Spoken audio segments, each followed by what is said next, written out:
Accident പറ്റി കിടക്കുന്ന ഒരാളിനെ സ്ട്രെച്ചറിലേക്ക് മാറ്റുന്ന വിധമാണ് പറഞ്ഞത്. നമ്മൾ സാധാരണഗതിയിൽ ഒരു ആക്സിഡന്റ് കിടക്കുന്ന ആളിനെ നമ്മൾ നാൽപ്പത്തെ കാണുന്ന ഒരു വിലയെന്ന് വെച്ച് കഴിഞ്ഞാൽ 2 കൈയിലും 2 കാലിലും പിടിച്ച് തൂക്കിയെടുത്ത് സ്ട്രെച്ചറിലൂടെ മാറ്റും. അപ്പോൾ സംഭവിക്കുന്നത് വെച്ച് കഴിഞ്ഞാൽ ഈ ആളിന് നട്ടലിനോ സുഷുമ്നയ്ക്കോ മറ്റ് ബോഡി പാർട്സിന് എവിടെയെങ്കിലും ആണ് പരിക്കുന്നുണ്ടെങ്കിൽ ഹോസ്പിറ്റലിൽ എത്തും. അപ്പോൾ ചിലപ്പോൾ നമ്മൾ ഈ 2 കാലിലും കയ്യിലും പിടിച്ചിട്ട് ആളിനെ കയറ്റി ചിലപ്പോൾ ഓട്ടോയ്ക്കകത്തായിരിക്കും അല്ലെങ്കിൽ കാറിനകത്തായിരിക്കും. അപ്പോൾ എന്ത് ട്രാൻസ്പോർട്ടേഷൻ മെത്തേഡ് എന്ത് കിട്ടുന്നോ ആ വാഹനത്തിൽ കയറ്റിയുള്ള ആശുപത്രിയിൽ എത്തിക്കുന്നു. പക്ഷേ ആളെ എന്ത് സംഭവിക്കും?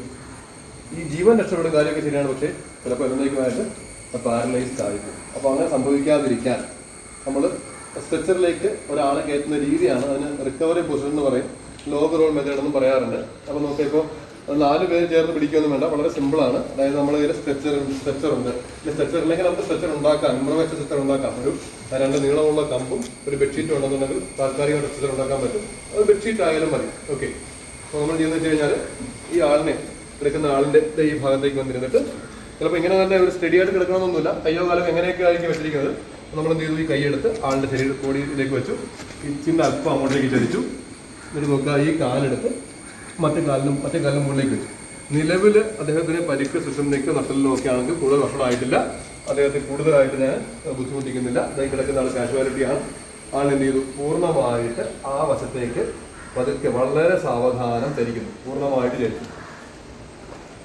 അതിനുശേഷം ഈ സ്ട്രെച്ചർ എടുത്ത് എന്ത് ചെയ്തു? ആളുടെ ശരീരത്തോട് ചേർത്ത് സ്ട്രെച്ചർ വെച്ചിരിക്കുക. ഈ സ്ട്രെച്ചർ പോകാതിരിക്കാനായിട്ട് ഞാൻ ആ സ്ട്രെച്ചറിൽ എൻ്റെ ഒരു മുട്ട് കൊണ്ട് താങ്ങിയിട്ടുണ്ട്. എന്നിട്ട് എന്ത് ചെയ്തത്? ഈ ആളിനെ തിരിച്ച് കിടത്തിയപ്പോൾ അദ്ദേഹം എന്ത് ചെയ്തു? ഏകദേശം പൂർണ്ണമായിട്ട് സ്ട്രെച്ചറിലേക്ക് ആയി കഴിഞ്ഞു. എന്നിട്ട് കൈയെടുത്ത് നേരെ വയ്ക്കുന്നു. ഈ കൈ കൂടെ അതിനുശേഷം സ്ട്രെച്ചറിൻ്റെ ബെൽറ്റ് ഉണ്ടാവും. ആ ബെൽറ്റ് എന്ത് ചെയ്തു? മുകളിലേക്ക് ധരിപ്പിക്കുന്നു. കാലും താഴേക്ക് എടുത്ത് വെച്ചിട്ടുണ്ട്. ഇനി കൃത്യമായിട്ട് 4 പേര് തന്നെ വേണം ഈ സ്ട്രെച്ചർ. ഇത് സ്പൈൻ ബോർഡ് സ്ട്രെച്ചറാണ്.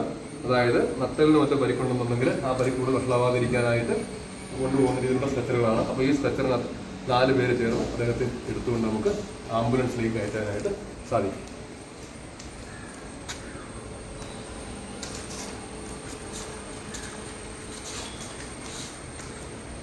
നിങ്ങൾ